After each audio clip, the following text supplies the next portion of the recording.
c'est très constructif parce que moi, j'ai l'occasion de joindre les recteurs et les députés recteurs des écoles publiques et aussi des écoles privées. Et là, je ai la présentation complète de la réforme et aussi, j'ai l'occasion d'écouter de bonnes propos. Et là, je suis satisfaite que je suis consciente de l'enjeu qui pertend des autres et comment nous compte amener sa réforme-là. La population est en train de diminuer. Obviously, chaque année, le nombre d'élèves qui vont entrer dans les écoles will go down. Et là, c'est une vérité. We'll have to adapt to it. Au contraire, dans un certain sens, le class size va diminuer. Ce sera dans l'intérêt de l'enfant. Et un recteur, tu peux dire qu'il ne pas faire un projet pilote assez sévère, mon pensée envers lui. Sévère. Vous pensez qu'Émile Maurice attend trop longtemps pour cette réforme. Et moi, je ne suis pas prête à sacrifier d'autres générations de jeunes. J'ai été enseignante pendant des années. Je sais de quoi je parle. Et je crois que les parents aujourd'hui sont conscients. Et il y a un système qui vous a réfère, il y a une réforme qui nous peut apporter. Et toute cette histoire de leçons particulières excessives, ça qui est pas bon. J'ai jamais dit que prendre des leçons particulières est une mauvaise chose. Pour un enfant qui a besoin, c'est bien. Mais il faut voir dans quel contexte, comment le faire, hein, dans quel environnement cela se fait. Là, ce qui se passe, c'est que dans les classes, déjà, nous avons des horaires, des timetables, où c'est inclus des périodes pour la musique, pour physical education, pour les arts. Mais ça ne se fait pas. Nous voulons qu'à la longue, tout cela se fasse comme il se doit. Et alors, nous voulons aussi que, durant les heures de classe, pas en dehors, pour que les parents sachent que ça aussi, ça forme partie de l'éducation de l'enfant. Quand un enfant apprend, par exemple, le slam, ça doit se faire pendant les heures de classe. Si un enfant apprend à dessiner, c'est pendant les heures de classe, parce que tout ça forme partie de l'éducation. MAI, il finit préparer ce MAI, il finit préparer. Moi, déjà, il y a un document, le curriculum, parce que regardez, depuis 9 mois, on est en train de travailler. Je ne peux pas connaître du monde réalisé, mais il y a un travail qui est fait sans arrêt depuis 9 mois.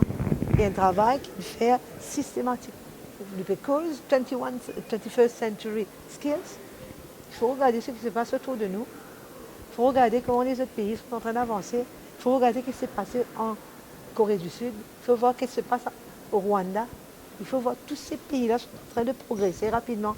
On n'a pas le droit de faire du retard maintenant. Nous considérer comme étant un pays fort de la région. Mais nous avons intérêt à tenir l'avance qui est maintenant et continuer à progresser. Madame Ducal, une petite précision. Vous dites qu'on les passe de grade 6 à grade 7, ils ont desired level. Qui ça level là? Je ne vais pas dire ça, on ne mal comprend moi. Pas mettre pas de mots dans la bouche, ça fait mon collier là. Non, mais qui ça level? Mais bien sûr, qu'il y a une classe, où il y a un niveau qu'ils expect to attain. Et alors, quand un enfant il rentre en grade 1, vous lui passez à grade 2, grade 3 jusqu'à la grade 6, bien sûr, ce bon professeur pour accompagner. Arriver au grade 6 aussi, et non, il peut avoir ce primary school achievement certificate. Bien sûr, nous, les enfants, là, ce certificat, mais tous les enfants qui passent là pour avoir ce certificat, parce que le certificat ne va pas se baser seulement sur le côté académique. Il y a tout l'aspect de non-core subjects, tous les acquis de l'enfant, tout ça va être pris en considération. Et là, à partir de là, tous les enfants vont monter en 7e. On parle de 9 years basic of continuous basic education. Je trouve que la ministre a fait un bon travail de communication, beaucoup de bonnes idées. Bien sûr, il y aura quelques difficultés dans l'implémentation. Il va laisser attendre à ça. Moi, je crois qu'il faut lui donner tout l'encouragement et à travailler encore pour que cette réforme soit la chance de tout le monde. Écoutez, la présentation a toujours été générale. C'est une présentation générale. Donc, oui, dans l'implémentation, il y a un point spécifique qui vient toucher. Et ça, nous pas encore touché. Hein. Mais il y a un consensus. Tout le monde a envie de réforme. Tout le monde a envie de réforme. Et mon crois, ça, c'est quand même positif. J'espère qu'il y a cette synergie-là qui est créée et que tout le monde, puisque tout le monde a envie de la réforme, tout le monde vous donne ce coup de main pour faire vivre une réalité. Le mot excellence, je crois, devrait aussi s'appliquer aux écoles qui resteront all through secondary as centers of excellence. Et nous continuerons, je pense, avec nos mixed ability prenant en compte des enfants de toute habilité et les faire réussir leur vie que plutôt de réussir dans la vie académiquement seule. En ce qu'il s'agit des écoles privées, toutes les écoles privées continuent à opérer from one to 6 schools. Il n'y a pas de souci là-dessus. Et je suis entièrement d'accord avec vous que nous parlons de schools of excellence everywhere. Bon, on a choisi le terme académie pour les écoles qui vont admettre les élèves au niveau de la Form 4, de Grade 10, mais School of Excellence, moi, l'espoir que j'ai, l'ambition que nous avons au ministère, c'est que toutes les écoles arrivent à être des School of Excellence, et ce n'est pas le terme académie qui va monopoliser tout ce qui s'appelle excellence. Ça, je suis entièrement d'accord avec vous. En ce qui s'agit des écoles qui auraient voulu joindre le système en tant qu'académie, bien sûr, nous sommes ouverts à cela. Nous espérons que certains voudront venir de l'avant avec cette proposition. On va avoir des discussions avec les différentes parties, les stakeholders, et nous attendons à voir quelle formule adopter. On est en train de venir avec un système qui, d'après moi, va réduire la compétition. Et il va falloir que nous fassions comprendre aux parents qu'il n'y a pas lieu de donner des leçons additionnelles aux enfants. Les enfants pourront travailler. Et je le dis toujours, il faut donner l'occasion à l'enfant de se tourner vers ses livres.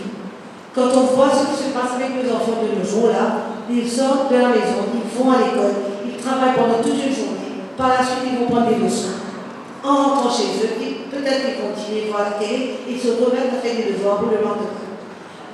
Et si on aurait donné l'occasion aux enfants de rentrer chez soi tôt et par la suite de retourner vers les livres, comme les gens ont fait dans les années, on avait le temps de jouer, on avait le temps de vouloir aller reprendre le livre ou de prendre un texte pour lire ou un petit livre, un petit novel à lire, etc. Mais tout ça ne se fait plus. Bien sûr que maintenant, il y a l'Internet, il y a les ordinateurs, mais il faut plus de temps aux enfants d'aller vers tout ça. On sait que co-education a marché dans beaucoup de collèges à Maurice, à MGI, à Saint-Rose, etc. Et généralement, je peux vous dire que j'apprécie beaucoup les enfants issus de co-education institutions. Mais cependant, dans les collèges d'État, on n'a pas l'habitude de gérer ce genre de situation. On n'a pas la formation pour. Et est-ce que le ministère va donner de quoi aux professeurs et aux recteurs gérer les situations où vous allez mettre des élèves de 14-15 ans tout d'un coup, garçons et filles ensemble, au lieu d'avoir grandi smoothly from primary to secondary? Madame, je vous pose une seule question. Les leçons particulières se font dans les chambres, dans les garages, dans les espaces très restreints, filles, garçons ensemble, et cela se passe en merveille. Voilà.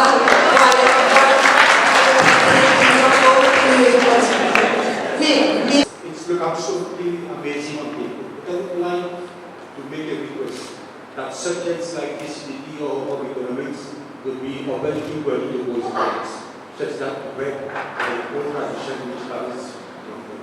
I totally agree with you, Mr. Rector.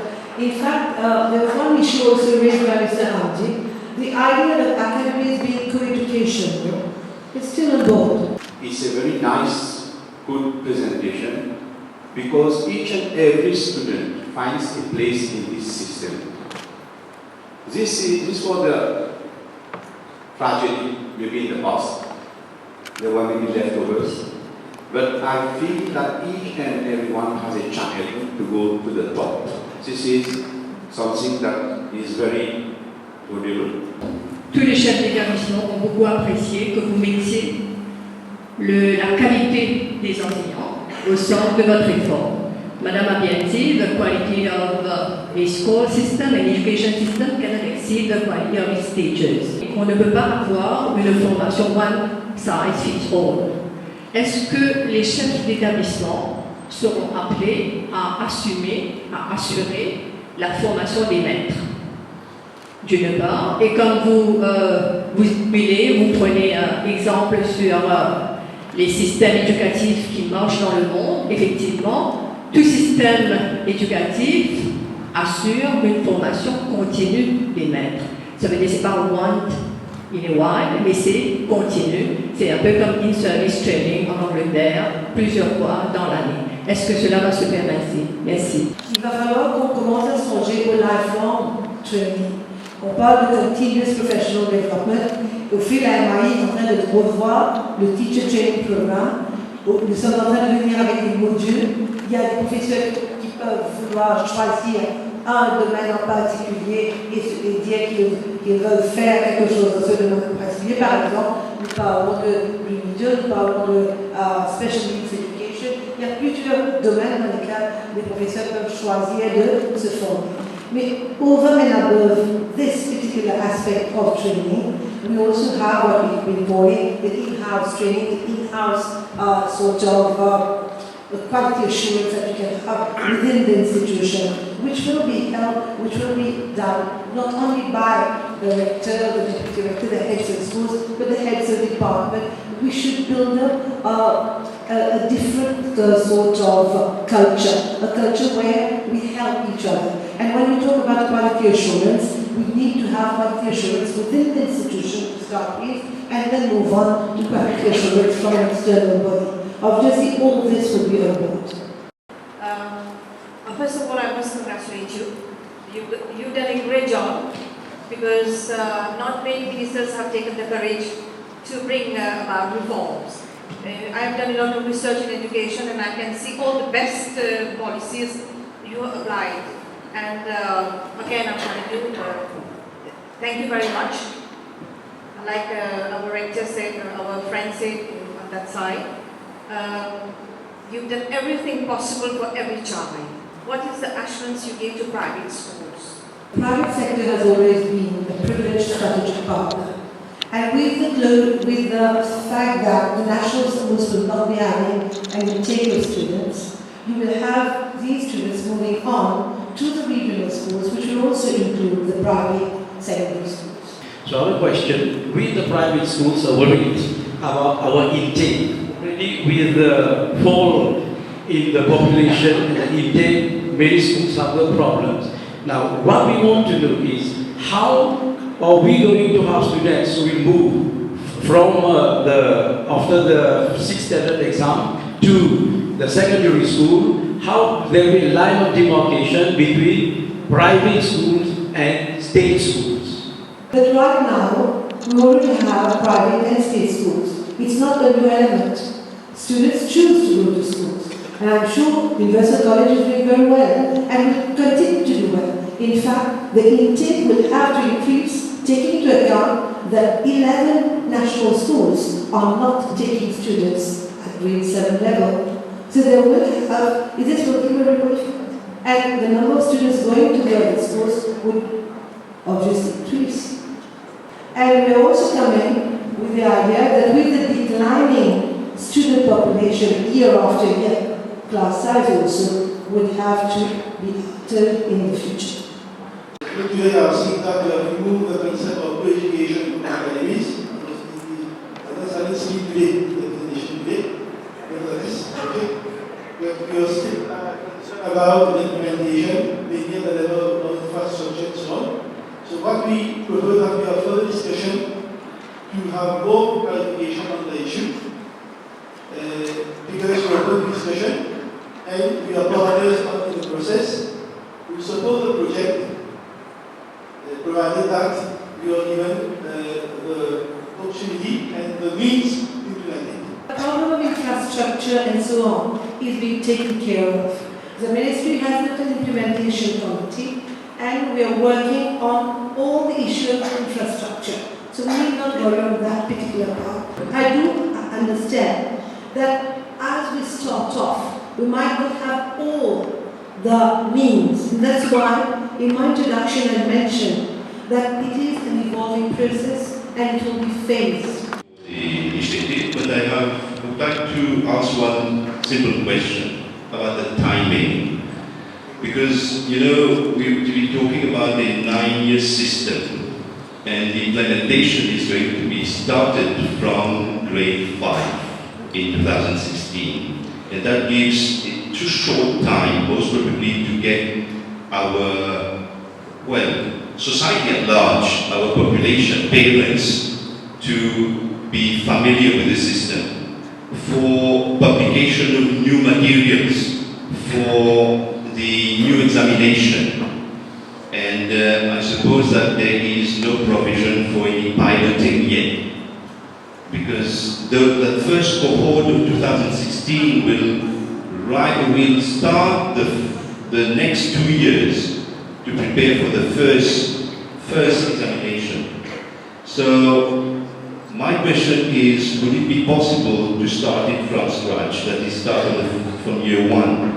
That will give ample time for the whole population to be familiar with it, to pilot the project, for materials to be produced, and that cohort of 2016 who will be starting in grade 5, most probably they must have been subject to some difficulties during the first 4 years already, so they haven't been benefiting from any remedial action that has been proposed in the system.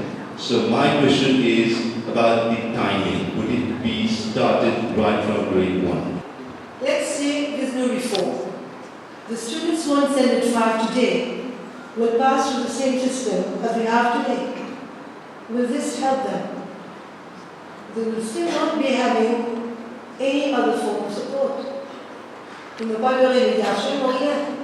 Si on laisse le système tel que c'est, est-ce que c'est dans l'avantage de nos enfants? Je crois que l'île Maurice, aujourd'hui, là, se rend compte qu'on a pris un retard énorme sur l'arrivée de la réforme. Ce n'est pas, je ne suis pas la première ministre venir avec une réforme. Au fil, depuis les années 80, nous sommes en train de venir avec une réforme. On a eu des contraintes, mes prédécesseurs ont eu des contraintes eux aussi. Mais je pense que maintenant, on ne peut plus sacrifier nos enfants.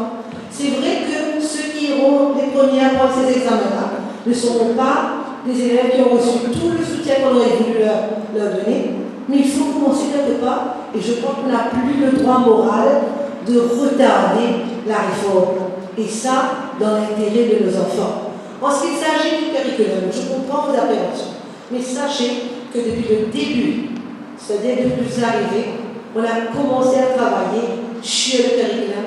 La MAI est en train de travailler dessus. On a déjà préparé les documents, les livres sont prêts, on va aller de l'avant avec.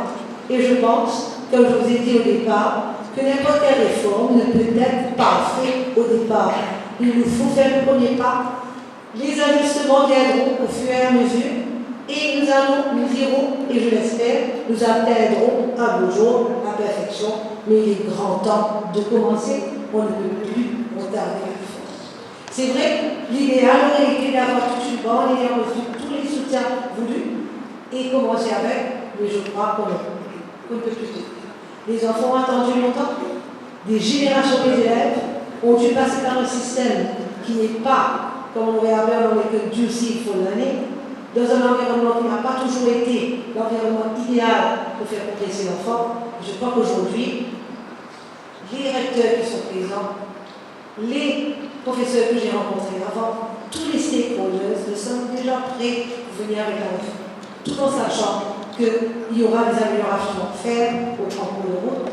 Et là, la semaine prochaine, je rencontre les parents et j'espère, j'aurai 2 sessions avec les parents la semaine prochaine et j'espère que suite à cela, nous allons pouvoir bouger un petit peu plus vite. Les documents seront prêts, ne vous traversez pas. Je ne peux pas venir présenter un document avant que les consultations ne soient complétées. Nous sommes en train de travailler, étape par étape. On est en train de travailler pour la communication du projet à la population générale. Il y a une cellule qui travaille sur la communication et nous espérons que tout sera prêt à temps.